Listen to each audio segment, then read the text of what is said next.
all, Vanessa Ho, the nominator of our Advocate of the Year, and the advocate herself, Kirsten Han, to come on stage. Or stage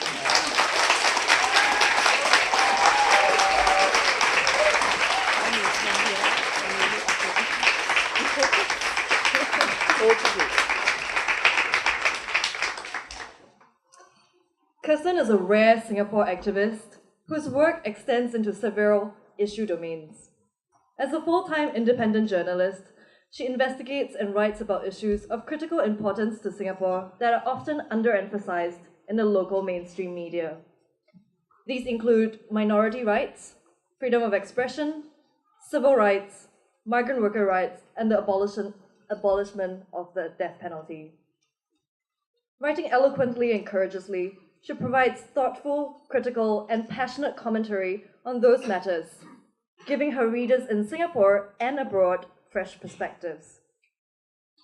Outside of journalism, Kirsten's desire to help bring about a more equitable and just society drives her to mobilize and inspire others to action. For example, she works with law students and others on the We Believe in Second Chances campaign, calling for the abolishment of the death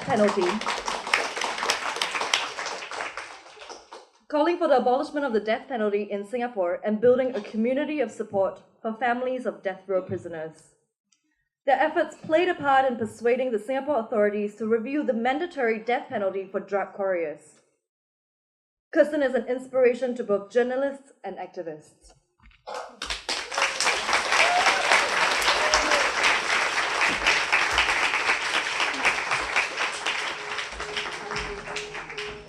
I'm Kirsten Han. I'm a freelance journalist. I cover different topics around Singapore, but mostly like to focus on human rights, social justice, and democracy.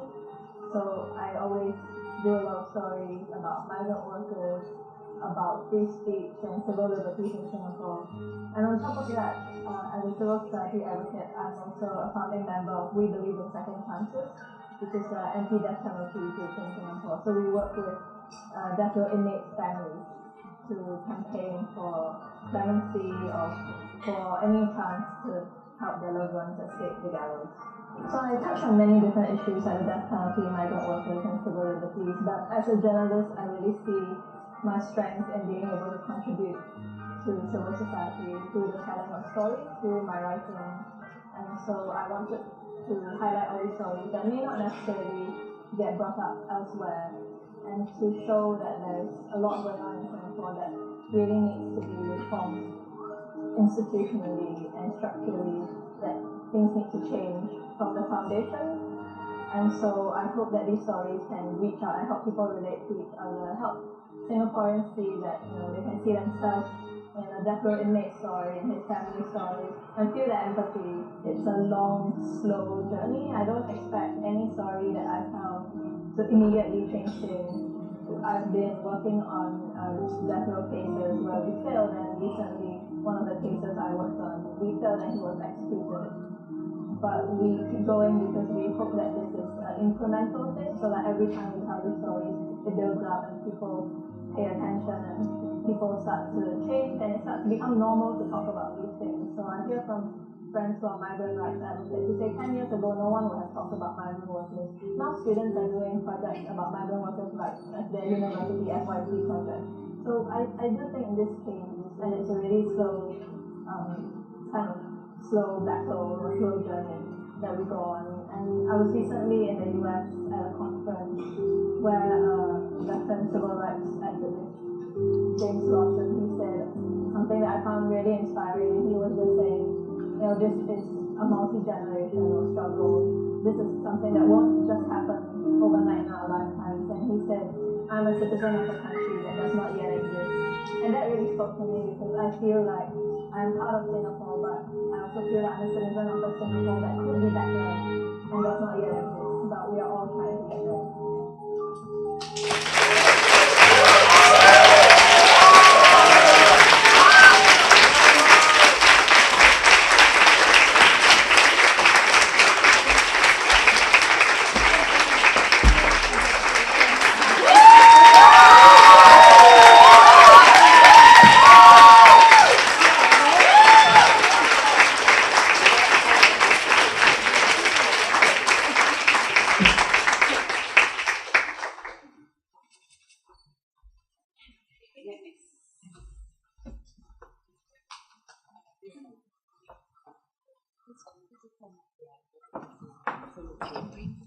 I just did a session with Ian where he was talking about process and not changing the rules halfway, so I feel like I should protest the unilateral halving of our acceptance speech time. Yeah, I think my list of people to say thank you to is a bit too long to fit in 30 seconds, but I just wanted to thank SAA and my nominators and everyone who's here today, and I think I'll go around and do like thank yous in person, so I would just like to say that I hope everyone believes in second chances, but don't gonna complain.